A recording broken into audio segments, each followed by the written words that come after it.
Good morning and welcome to the latest Energy Futures Town Hall. I'm your host, Stewart Muir, President and CEO of ResourceWorks, and I'm joined by Barry Penner, KC. Barry's the chair of the Energy Futures Institute and is a former BC Environment Minister. We're coming to you live from downtown Vancouver today. In this session, we'll be discussing a wide variety of topics, as you can see from the agenda on your screen, including BC's electricity imports, the province's EV mandate, and reaction from the King's speech from the throne last week and what it means for energy here in BC. After our discussion, we'll be moving to a Q&A, so please use the tools at the bottom of your Zoom screen, easy stuff, and get your questions in. Finally, before we start, I would like to let everyone know that ResourceWorks will be hosting a webinar back here on June 10th to discuss the upcoming report called Shaping the Peace, Balancing Energy, Environment, and Reconciliation in Northeast BC. It's a report that we're very excited about. We've been working on it for quite a while here, and I'm sure it will be relevant to a lot of you people on the call today. Registration link is going out by email after today's webinar. And with that, I'm now going to hand over to Barry, who will lead the discussion today. Barry, it's all yours. Thank you, Stuart. Good to be here. And it's a beautiful Monday in downtown Vancouver. Hope it's great wherever you are watching this presentation from. It's been a very busy spring thus far in the energy front. Of course, with the change of government, as noted, we had the throne speech, but just last week. But before we get to that, some major issues here in British Columbia that are going to impact us likely over the summer. And that is that we've had yet another disappointing winter in terms of snowpack. If you're a skier, like I used to be, you probably noticed the snow just wasn't quite as consistent as we'd like it to be. And that has unfortunately resulted in us having about a 30% less than average snowpack. In BC's case, most of our electricity in our province is generated from hydroelectric. And without those snowpacks, it makes it more challenging going forward unless we have a very wet summer. The most recent long-range forecast for the summer, however, is anticipating warmer and drier conditions than average, which likely puts us on track for another year of imported electricity. This, in turn, prompted an announcement from the BC government a few weeks ago in May. And we did have a story about this. I'm not sure if we were able to get the audio to work, but it was widely covered in the media in the middle of May that the combination of below average snowpack and disappointing results previously in terms of electricity generation means we're likely on track for more imported electricity. And this will be the third year in a row where BC Hydro has been dependent on imported electricity on a net basis and by a very wide margin. It's true, as if we had that clip from the energy minister, he was pointing out that, some years we import and some years we export, and that's kind of a normal situation. What's not normal is we've been importing record amounts. We've never imported as much in a given year as we have been, and that started in a serious way in 2023, continued in 2024, and so far to the end of April this year, BC Hydro has imported on a net basis about 3,000 gigawatt hours of electricity. Put that in perspective, that's about 60% of a whole year's worth of the Site C dam in just 1/3 of the year. So anyway you slice it, it looks like we're continuing to be dependent on the United States for electricity. And of course, this is against a backdrop of a very challenging trade situation where there have been threats made involving even electricity sales in the context of discussions about how to respond to the tariff threat. So this has just again underscored the concerns we've been raising here at Energy Futures about the vulnerability when you're dependent on your neighbors, in this case, the United States, to bail you out when you're short of electricity. It's not always a prudent plan, especially when you have someone as temperamental as President Trump. So taking a look at this slide that you can see in front of you, you can see that, again, as I mentioned, we've been importing electricity on a significant basis again this year. And where we're importing it from, a majority of it comes from fossil fuels. In the case of the United States, about 60%. And when we're importing from Alberta, and we do that as well on a net basis, about 75% of their electricity in a given year is coming from fossil fuel generation, primarily natural gas. And yet here in BC, we have a policy called CleanBC, and we'll talk more about that in a moment, which requires us to shut down our rather limited amount of existing natural gas electrical generation. We have about 475 megawatts. Some of that's owned directly by BC Hydro, some of it's under contract by BC Hydro from private producers. But under the CleanBC plan, that is supposed to be eliminated. And the challenging thing is we're already in a deficit. We're importing now.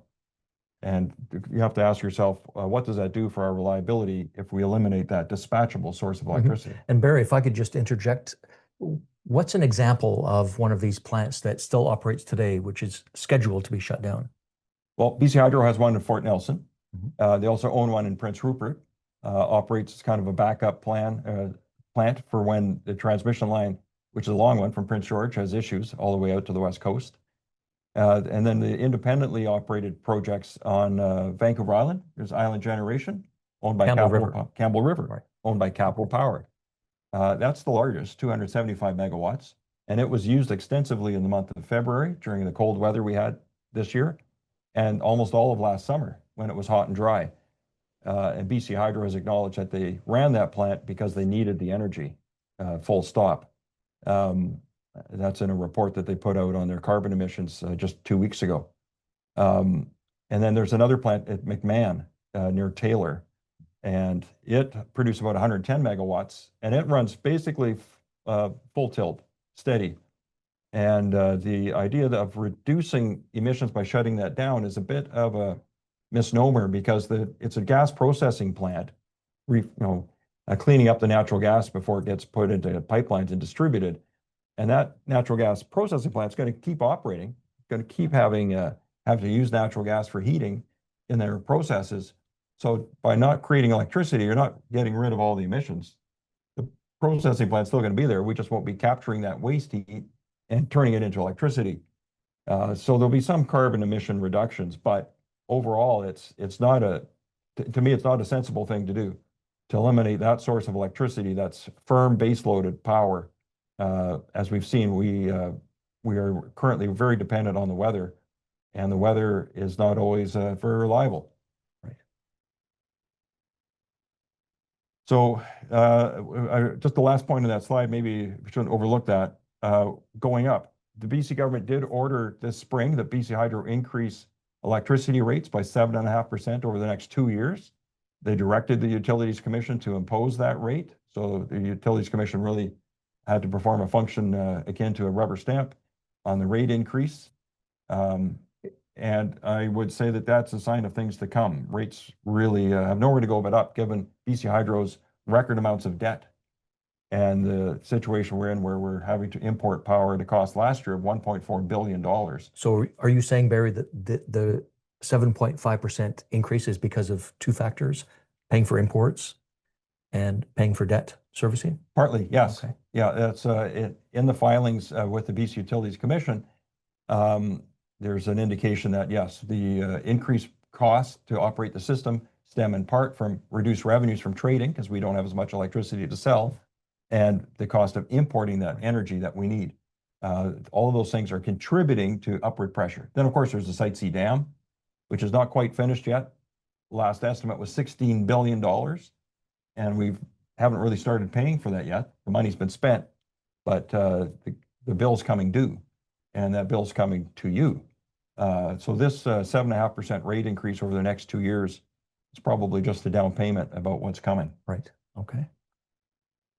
So, of course, there's been some other developments. The government does point to, while we're doing something to respond to this energy challenge, and they did issue a call for power last year and signed some contracts, 9 for wind projects, and 1 is a solar project. It'll be British Columbia's largest solar project if it gets built near Logan Lake, which is just a little bit to the north and west of Merritt, BC.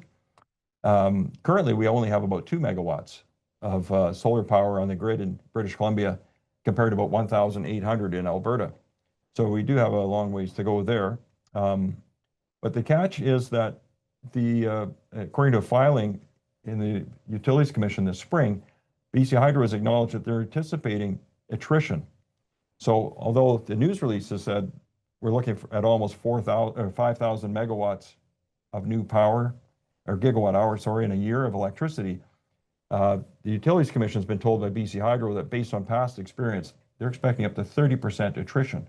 Projects just not getting built for one reason or another. So is that in the number of projects or in the amount of power In the amount of produced power. by?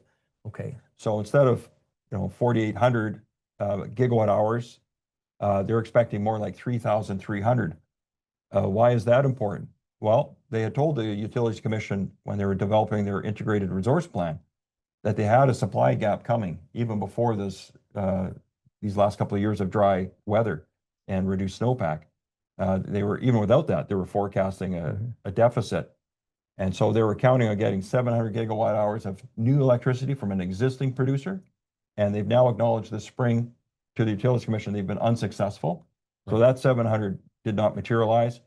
And now they're anticipating 30% attrition from this latest call for power. Just one little question there, Barry, if I may. Does that attrition account for, or is it already factored into that number of 4830 gigawatts annually? No. Of intermittency? Yes. So if it's 30% less because of attrition, is there also an increment of inefficiency from intermittency?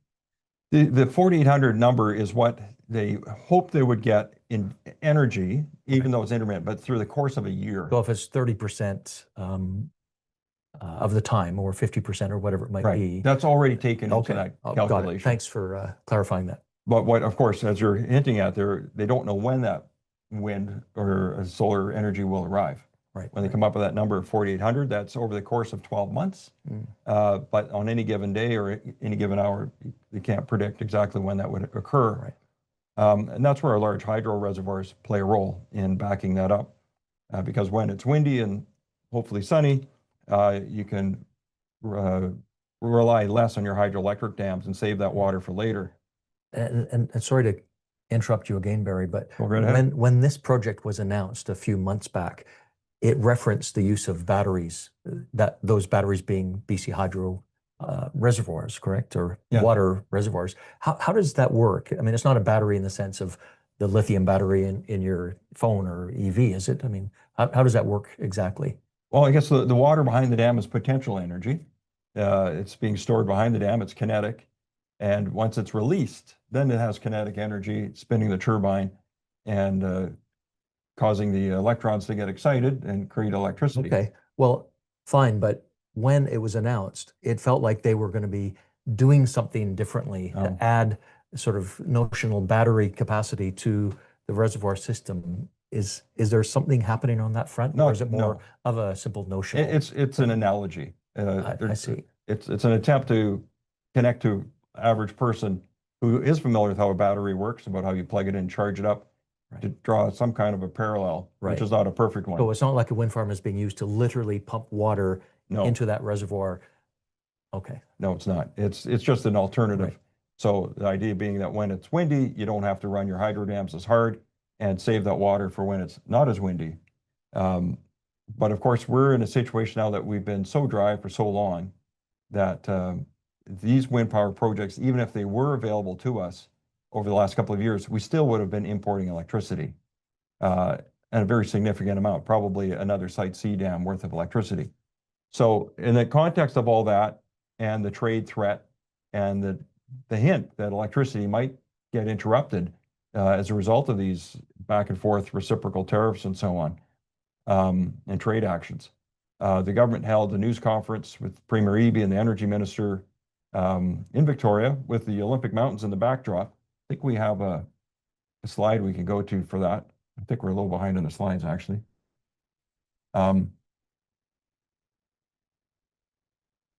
We're just getting caught up on the slides here. That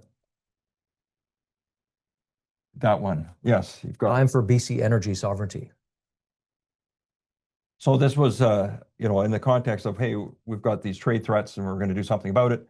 And so the government, has essentially tried to downplay the fact that we've been dependent on the United States for the last couple of years. And yet with this announcement, seem to fully embrace what they've been hesitant to acknowledge, which is that we have been, and that it's risky to be dependent on the United States for electricity imports. And you can see a quote there on your screen that I pulled from Premier Eby saying, "We are never going to put ourselves in the position again of being so dependent on the United States. And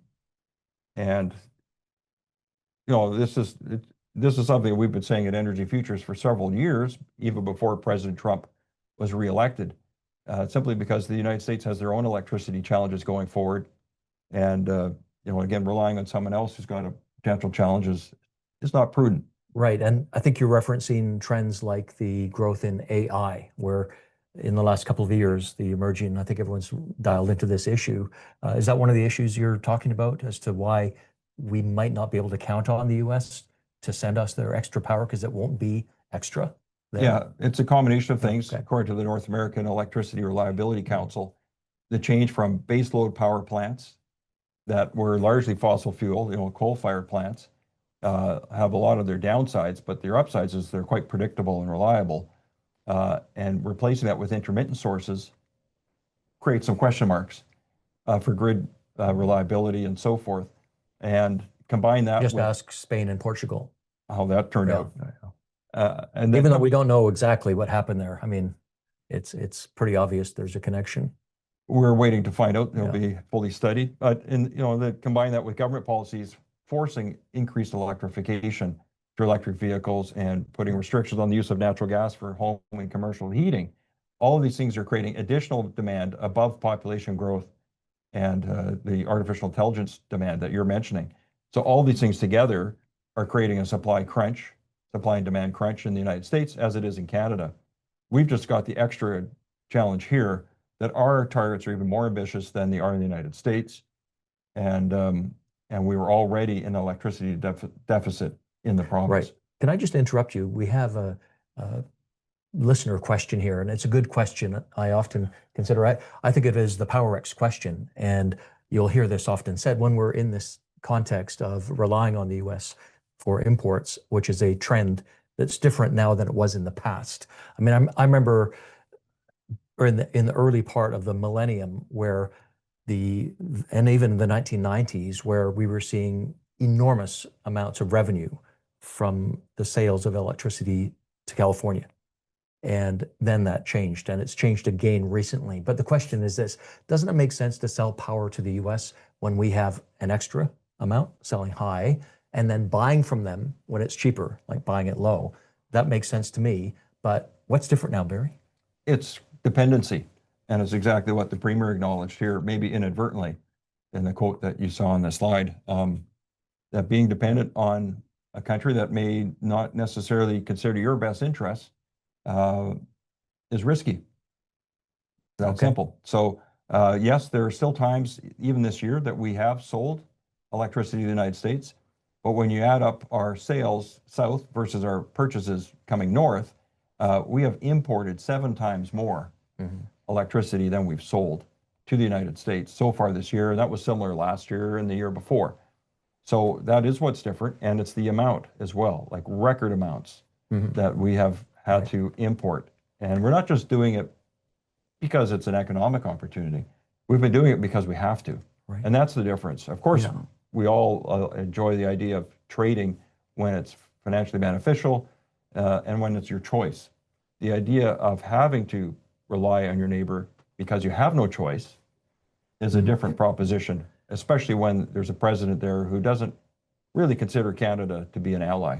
And just a follow-up question then, do you find that because PowerX operates in a commercial context, they maybe don't want all of their information to be out there for anyone to see, that it can be a little bit hard for the researcher here or anywhere to find out what's really going on? It is difficult to find out. Yes, there's commercial sensitivity and it's a bit of a black box.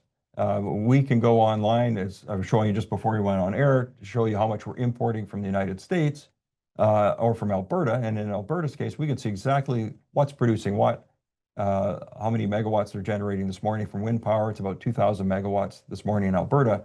We have no idea in British Columbia how many megawatts of electricity we're generating from our existing 747 megawatt capacity of wind power. We have that much built. How much is actually spinning this morning and generating electricity in BC? We don't know, but we do in Alberta. If you go on to the California independent system operators website, you can see exactly what's happening in that state in terms of wind, solar, nuclear, natural gas generation. But sadly, in British Columbia, you cannot. Okay, let's move on. I think we have another slide there. Maybe I don't know if you have the controller for advancing that, or is that? Here it is. It's there queued it up. is. Another call for power projects to boost electricity supply. So that is what was announced at that news conference. Now, this was an accelerated timing. The next call was not supposed to happen until next year because the ink's barely dry on the contracts that were just signed for those other projects we talked about a moment ago. And again, the announcement is for another 5,000 gigawatt hours of electricity that they're hoping to get from new privately owned energy resources and clean energy. Again, it's interesting to note the privately owned component. If you've been paying attention, it used to be that the current party in power was opposed to private power back in the 2000s. But that position seems to have changed of late. I guess necessity is the mother of invention. And you can see also, I've made a note here that something that is different this time with this announcement that there'll be another call coming is that BC Hydro is also looking for dispatchable power. This is new, dependable capacity and or baseload energy, which is something they did not get as a result of the last call. It was the more intermittent, it was the intermittent type that you described, Stewart. Right. This time they're in parallel looking for this intermittent energy.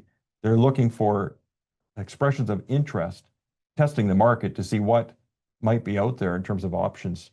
So what would dependable capacity consist of? Are we talking about natural gas or something else? That's a good question. I think BC Hydro's, like I said, testing the waters. It's for expressions of interest to see what might be out there. I'm guessing what they might be thinking is battery storage, utility scale battery storage, which can be dispatched for typically up to 4 hours of power from a large utility scale battery. Alberta has battery storage. In British Columbia, we don't currently. We've typically, again, used our large hydroelectric reservoirs in that way. We'll see. Well, I really don't know what the BC Hydro was thinking of here. A bit of a flashback to a recent episode of Power Struggle when we brought in an expert from ATCO in Alberta. They had a cold snap there, January 2024, where it got to almost 50 degrees below zero in some parts of the province. And it went on for days and days.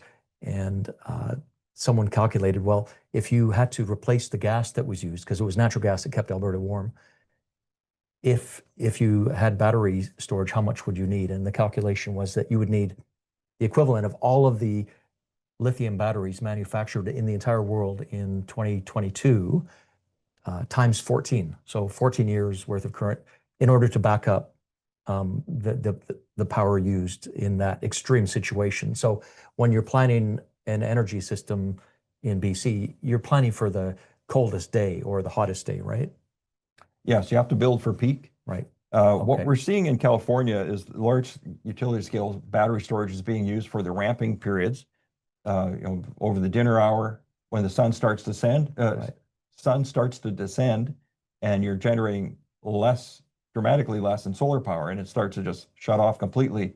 They try to use the battery storage to get you through that transition. Well, there's still a lot of people using electricity at home for cooking and televisions and air conditioning and so on. In BC, we also were strained during that cold weather episode in Alberta, and we came close to our limit, to our maximum capacity in January of 2024. And that was a multi-day event. It was over 3 or 4 days. And PowerX did a study, did a report following that. And they hint at that, in fact, large-scale battery storage might actually have been a net negative over a multi-day period, because once the battery's discharged, then it wants to recharge. So it starts taking power back off the grid. And on a net basis, there is some loss. When you charge something and then discharge, there's always something lost in the translation. And so it was interesting that PowerX noted that large-scale battery storage in the context of a multi-day cold weather event or high demand event might actually use more, take up more energy at exactly the wrong time. when the system's already under strain. So we'll determine in future. By the way, for anyone wondering, would you be able to get a copy of the PowerPoint presentation? The answer is yes. We'll be sending out a link to it after. Thank you for mentioning that. So on that note, let's go to the next slide. Speaking of PowerPoint. So what else is happening this spring, and of course this is important in this context, is the CleanBC plan has come under some scrutiny, and the government has acknowledged that, in fact, so far we're not on track to meet our greenhouse gas reduction targets, and not even close. It's been missed by a wide margin. Next slide. In terms of reviewing that plan, I guess I thought we had some other slides going into the greenhouse gas emissions, but I guess they've been edited for time. I'll just try to recall what they said. So our greenhouse gas reduction targets, I think we have some graphs still showing the anticipated reductions that we were aiming to achieve. There we are.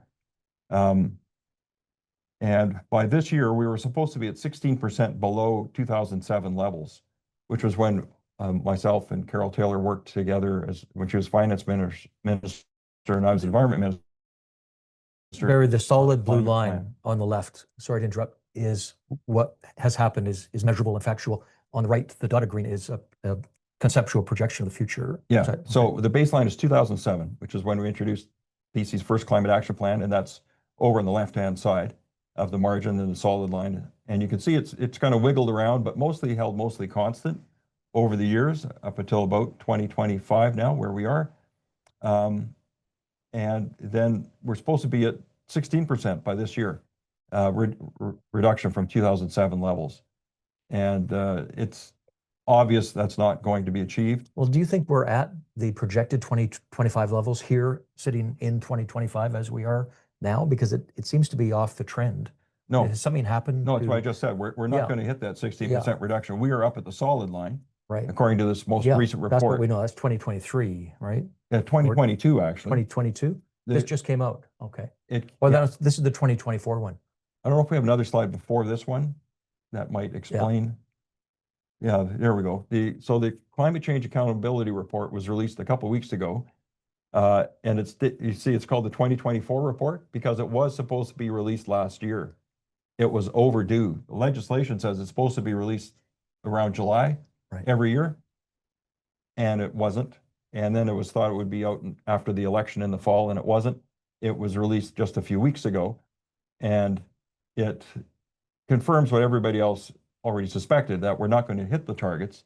And you can see this headline here, about $3.5 billion have been spent so far, and the plan has not achieved its targets. Now we can go back to the next slide showing the graph. And the CleanBC plan had anticipated or shown that this is the target. Those dotted lines is what was supposed to happen. But you can see where we've ended up. It's right where the dotted line starts is where the last data point is. So we're still at roughly where we started in terms of emissions. Now, the government is quick to point out, well, hey, that's pretty good. Our economy grew, and yet emissions have stayed flat. The problem with that argument is that the atmosphere doesn't really care in terms of what your population is. It cares about what the emissions are.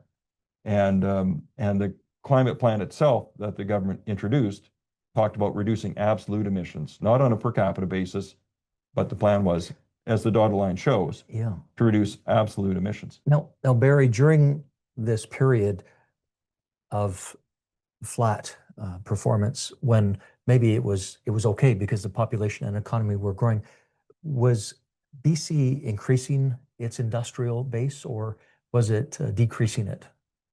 We had about a 40% increase in GDP, gross. That's not per capita. That is a gross number. So overall, the economy grew after 2007 until 2022. So yeah, there's been more economic activity, different kinds of economic activity. There's a lot less forestry going on, but there's more activity in the oil and gas sector, for example. So different sectors, the report does delve into emissions per sector. Due to the interest of time, I didn't pull those slides looking at each individual sector. It continues to be, though, that transportation is the largest single source in British Columbia of greenhouse gas emissions, somewhere around 40 to 44%, if I remember correctly. We might have another slide here that's relevant. Here we are. So our total emissions are at 65.6 million tons of carbon dioxide equivalents, also known as GHGs. And yeah, the GDP grew by 41% since 2007. On a per capita basis, we're actually not doing as well as Quebec or Ontario. They actually have a lower greenhouse gas emission profile on a per capita basis compared to British Columbia, which might be surprising to some of our audience. And then I thought, just to put it in a global context, BC's share of global greenhouse gas emissions amount to 13/100ths of 1 percentage point. And I show you the math there, how I came up with that number. And that number has stayed pretty consistent over the last couple of years. We can go on to the next slide. Could we just pause there? We have a listener, and thank you for this question. Thank you for highlighting our emissions targets. I'm wondering why we should advocate for more gas. I'm not sure I've heard you advocate for more gas. I mean, you're laying out some options here, Barry. But if we're failing to meet our targets, particularly as climate change is already having a negative and expensive impact on our energy system, would you like to answer that question for us? Right. We just need to have the information in front of us about the impact and what our options are. And putting all of our eggs, as we typically did historically in British Columbia, in the hydroelectric basket, counting on that for electricity, works well when we have average or above average precipitation. But in an era of climate change, past weather patterns may not be a reliable indicator of what's to come. And we are now into at least 3 years of significantly reduced precipitation. Just the other night, a friend of mine was asking me, when are things going to return to normal? Good question. Nobody knows. And who knows what the new normal is? Right. If you believe the climate science, the changing atmospheric conditions will result in changing weather patterns. So what we thought was normal over the last 60 years for British Columbia's precipitation patterns may not actually anticipate the future. I don't know. I hope it reverts to the norm. But anyway, so knowing that things are changing, we have to think about other forms of energy production. And to the viewer's question about gas, currently the majority of the electricity we're importing is coming from fossil fuels. In the case of the United States, coal and gas, 60% on average. And from Alberta, about 75% in a year is from natural gas. So it's just a bit ironic to say in BC we can't use natural gas for electricity in the future, but we're happy to buy it from our neighbors, have them take the GHG accounting hit, and then say to ourselves that we're using or not using gas. And just a quick question, relative to other subnational jurisdictions, states, provinces, what have you in the world, does BC at the current time have a lot of hydroelectricity in the mix? Hydroelectricity or gas? Yeah, hydro. Yeah, like more than 90% of So is that exceptional? Do most people have that?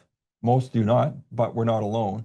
Quebec and Manitoba would be the comparisons in Canada and in North America. And they're both facing, those other provinces are also facing challenges. Right. They've also, and this is what is different in this latest weather pattern or cycle in the last few years, they've also encountered drier than normal weather. So they've also had to turn to imported electricity, Quebec and Manitoba. And that is to me, quite concerning. Typically, if it's wet on the West Coast, it tends to be drier on the East Coast or vice versa. It seems to me to be fairly rare that it's dry across the country all at the same time and for an extended period of time. Right. We've got more questions coming in, and please keep them coming in. I'll try to get to as many of them, hopefully all of them, as possible. But I've got to let Barry get on with his talk. So at the same time, the government announced that we're failing to meet our greenhouse gas targets as laid out in the CleanBC plan. The key component of the CleanBC plan, of course, is the electric vehicle mandate, the most aggressive in North America. but the government announced that they're ending the up to $4,000 per vehicle rebate that the province was making available to people so that they could more easily afford these vehicles that do tend to cost more than non-electric vehicles. This, of course, follows on developments earlier this year in January when the federal government ran out of money in January for their up to $5,000 rebate. So this contributed to the headline here on the next page in the Globe and Mail. Electric vehicle sales have, over the last few months, have driven over a cliff. According to Statistics Canada, they dropped about 50% year over year across the country this spring. And analysts are pointing to the lack of the federal rebate. And then now in BC, of course, our rebate has also been at least halted, if not completely canceled. It's just not available as of May 15th. So for all those reasons, it looks very unlikely that we'll meet the EV target, the mandate. A lot of people think of the 2035 federal EV mandate, which on this slide you can see the federal mandate is 100% by 2035. BC mirrors that. But what's different about BC is look at our 2026 target of 26% and the 90% by 2030. The 90% by 2030 is quite startling, but I don't think we'll come even close to hitting the 26% by 2026 model year. And yes, that's the model year. And those 2026 models, some of them are on the dealers' lots right now. So the BC mandate and the law and penalties apply to those vehicles. So the dealers and the manufacturers are under pressure to sell 26% of electric vehicles of the 2026 models on their lot. And the latest numbers for BC is that the electric vehicle share has dropped to 18%. It's trending down, not up. So we're moving further away from that 26%. Now, isn't there a fine if they fail to meet that test? There are a couple of different compliance mechanisms, but if you don't comply, yes, then there's a 20%, pardon me, a 20,000, try that again. There is a penalty per vehicle that you don't meet of $20,000 per vehicle that exceeds the allotted number of non-electric vehicles you're allowed to sell. Right. So obviously manufacturers don't want to eat that cost. I doubt many British Columbians want to pay that extra $20,000 on top of the cost of a new vehicle and all the other taxes. So there's a compliance mechanism where manufacturers can buy credits from car companies, manufacturers that sell more than 26% electric vehicles. And at the moment in Canada, there's only one company that is selling more than 26% electric vehicles. And that company is called Tesla. They sell only electric vehicles, so 100% of their sales are electric, and so they're in a position to sell their unused, unneeded credits to other manufacturers and monetize that. Yeah, well, Barry, I'm sure that's true of Tesla, but aren't there some other makers like Rivian? And I noticed up at Pacific Center Mall, there's is it Lucid? Lucian? That's true, yeah. That's owned by the Saudis, I believe. They've got this retail store up there you can go in, but I don't see a lot on the road. No, they're Beyond Rivian. They're very small players in the BC and Canadian market. Right, okay. There's Rivian, you mentioned Lucent, there's Polestar from China, right, and there's VinFast from Vietnam. But they of course are very, very small players. The dominant electric vehicle manufacturer, of course, is Tesla. And so the irony is our mechanism here in BC might end up profiting people like Elon Musk, right, who has not shown himself to be really a fan of Canada. Yeah. Now, I'm just curious about one thing, Barry. I noticed that the CleanBC review process, it's got two individuals. We're getting to that. Who were, well, I just wanted to stay on the EV mandates, who are formerly lobbyists with an organization that is calling for there to be no tariff on made in China EVs, which are really cheap. There's a new one, it's $7,000. And they want those tariff barriers, which are in place to protect the North American automotive sector, which is under enough trouble from Trump now. But I'm just wondering whether that would be a solution to get more cars out there, or would it cause more problems than we want? Well, that is a big question. How much do you want to send money to China? versus supporting Fair. manufacturing in Canada or North America. Okay. But yes, if your ultimate goal, your only goal is to reduce emissions and electrify the vehicle fleet, then you would think you'd want to get the cheapest vehicles possible to make it affordable. But then it leads to something that we've studied is British Columbia ready to support that amount of electrification in our vehicle fleet? Professor Jester Rowley from BCIT looked into this question for us and concluded we would need the equivalent of about 2 Site C dams worth of additional electricity if our entire vehicle fleet was electrified. And that doesn't even deal with the 100,000 or more public charging stations that would have to be developed to make this feasible, and the costs associated with that, the billions of dollars in installing and maintaining electric vehicle charging stations publicly. So that's another issue that we're not dwelling on today, but that does rear its head. Okay. Next slide. We did say we'd mention quickly what the King had to say when he visited us last week. The throne speech did hit some of these highlights about trying to improve Canada's performance in terms of getting projects built and take approval times down from 5 years to 2. The reality is many projects take longer than 5 years to get approved in Canada. I think that's optimistic, but to get down to 2 years would be quite something. And talking about positioning us as a energy superpower, a phrase that gets used once in a while, and it's hotly debated about whether we really are living up to that potential. Of course, recognition of the importance of Indigenous participation, which here at Energy Futures, and I know you at ResourceWorks are strong advocates for. And then talking about the opportunity to foster national unity, or maybe another way to put it is to decrease some of the lack of unity we're hearing about in the prairie provinces from Alberta and Saskatchewan, the growing sentiment that Canada is not working for them. The King, acknowledged that in his speech, that there's opportunity to boost national unity through major national projects. However, next slide, you can see that there's been a bit of a series of mixed messages coming from the newly appointed cabinet ministers. The new Minister of Energy, on the one hand, is saying, we need to get out there and build, and things are going to change, and he sees traditional energy sources as well as renewable energy sources as being something Canada needs to make more use of.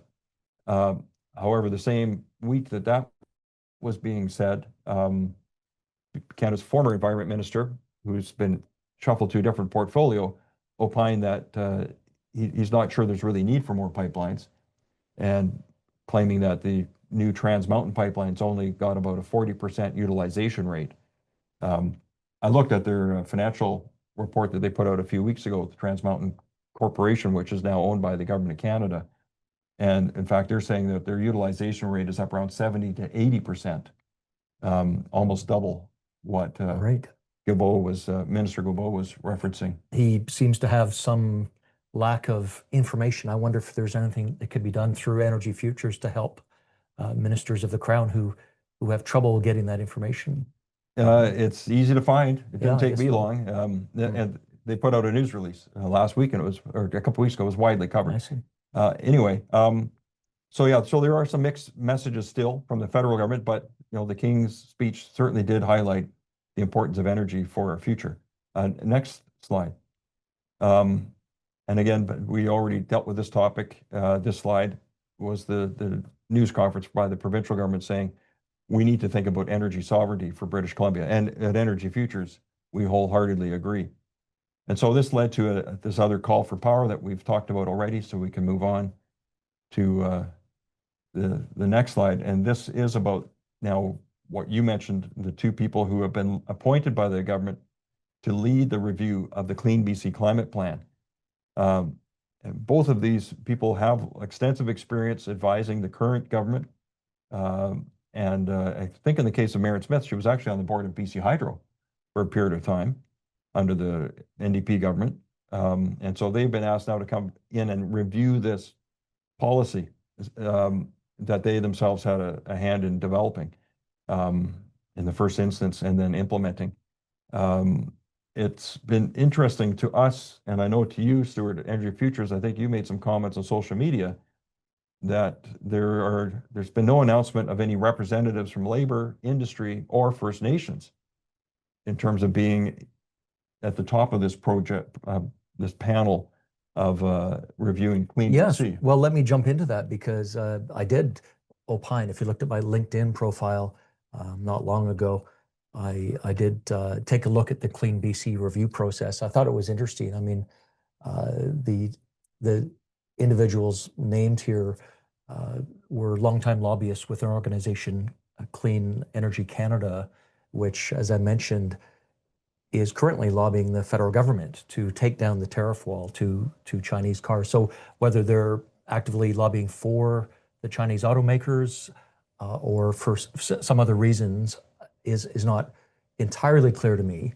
But it did sound like having two people from one organization who are also the ones who designed the CleanBC plan in the first place, as one commenter suggested, is a bit like putting the fox in charge of the henhouse, because if you're going to have a credible independent review, maybe it should be independent and have someone step in. So the idea that, labor, industry, First Nations could be part of this, academic experts, I thought maybe would be an approach to doing a process like this that we're familiar with from other kinds.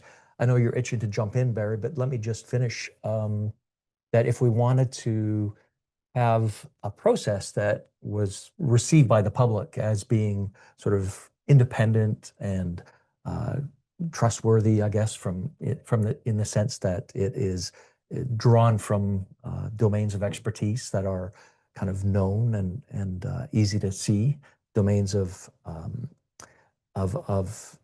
authenticity and representation that are familiar to most people, rather than just simply one lobby group. Thoughts on that? Well, it's true. They both work for the same organization, Clean Energy Canada. And so, of course, they've spent a lot of time in this space. But I think what you're getting at, yeah, if you're doing a review of a major program, you might want a fresh set of eyes at the top end. But they will, in their terms of reference, it says that they are directed to engage with First Nations and industry and so on, and industry associations. And Right. I think there will be a portal set up where the public can send in email comments. At least I'm hoping there'll Well, be. we should look at it. Maybe you'll be hearing from them. They'll be seeking your expertise, Barry. So I'll be checking. Keep your diary open. I'll look in my inbox. I'll check.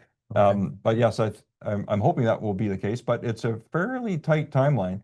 The report is due. Their review and recommendations are due this fall. So the summer's almost upon us, and before we know it, it will be fall.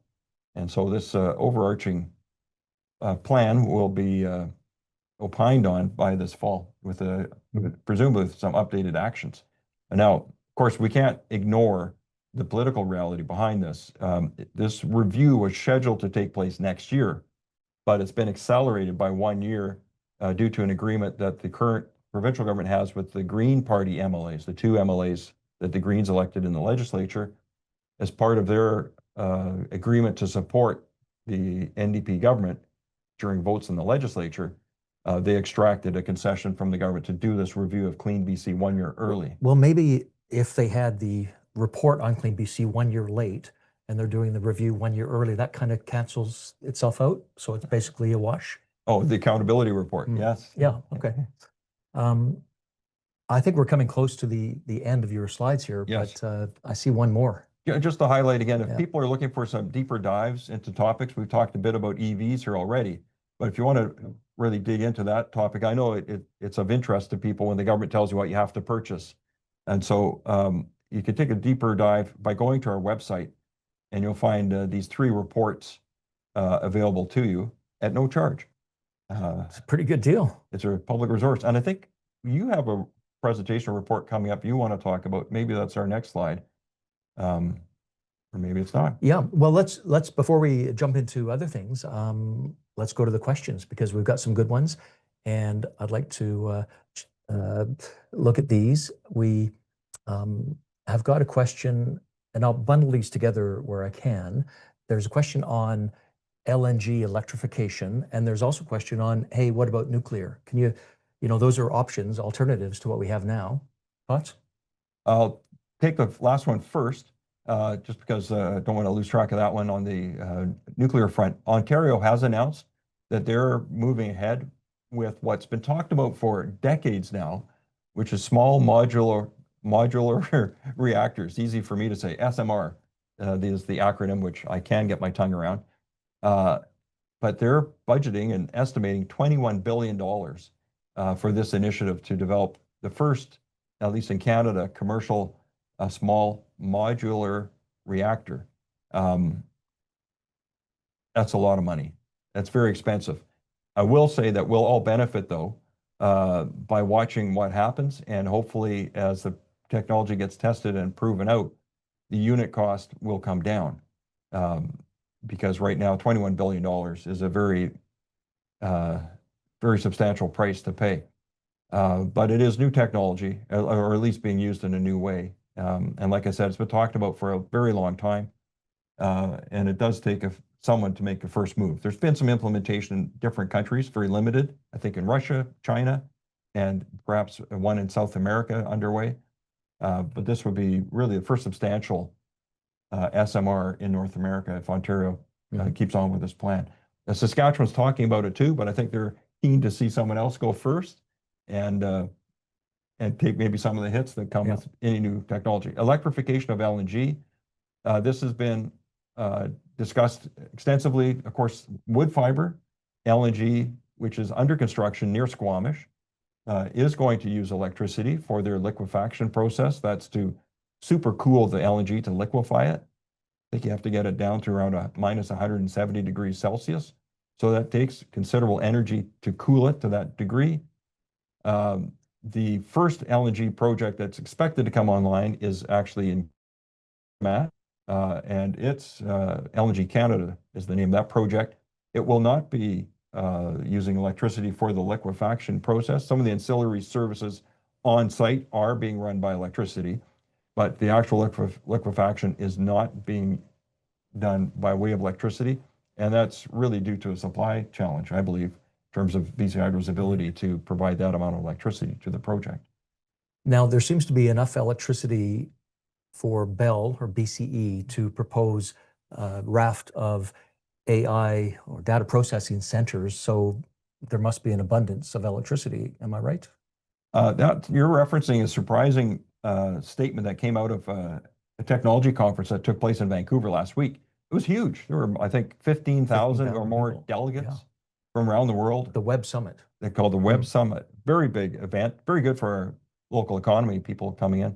But the CEO of Bell Canada's artificial intelligence division said that they're planning to build 2 artificial intelligence centers this year in BC, 2 relatively small ones, 7 megawatts of electricity required for each. And I think we can probably absorb that.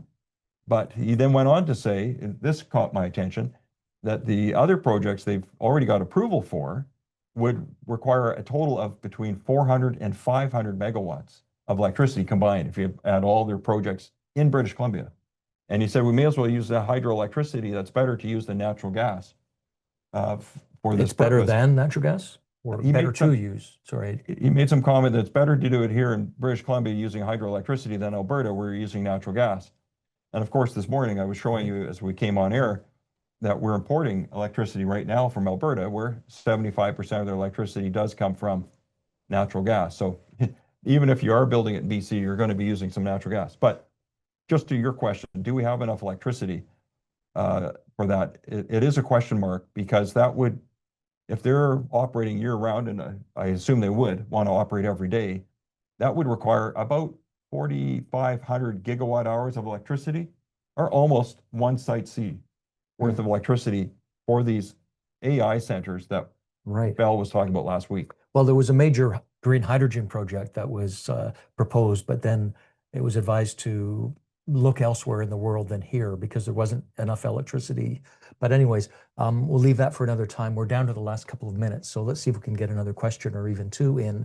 And I'd like to go to a question about First Nations and possibly other BC local governments in call for power projects. So do you think that there's significant provincial and federal support for First Nations to come in with the request for power process? The short answer is yes. Yeah. The federal government has a funding program available that has been utilized with the most recent call for power that was announced last year, and those contracts that were signed just around Christmas time of 2024, a few months ago, 6 months ago.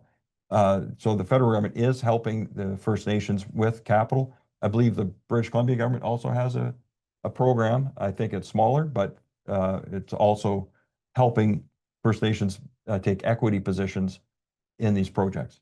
Right. Well, look, that's really all the questions we have time for. So thank you, Barry Penner, for your insights. So very informative once again in our ongoing series of town halls. It wasn't the first, it certainly won't be the last. So look out for more information on that. A last reminder to everyone here, if you're interested in learning more about energy policy, about EV mandates, anything else you've heard here, then check out our reports on the website at the Energy Futures Institute website. And I would just like to thank all of you who've made time to be here. This is an important issue for BC, and thanks to your work, Barry, and the work of others at Energy Futures, we have more transparency and better public discussion. So I call that a win. So thanks for being here. You're welcome. It is a very dynamic time, as you can tell. There's a lot happening and more to come. Okay. That's it, and goodbye.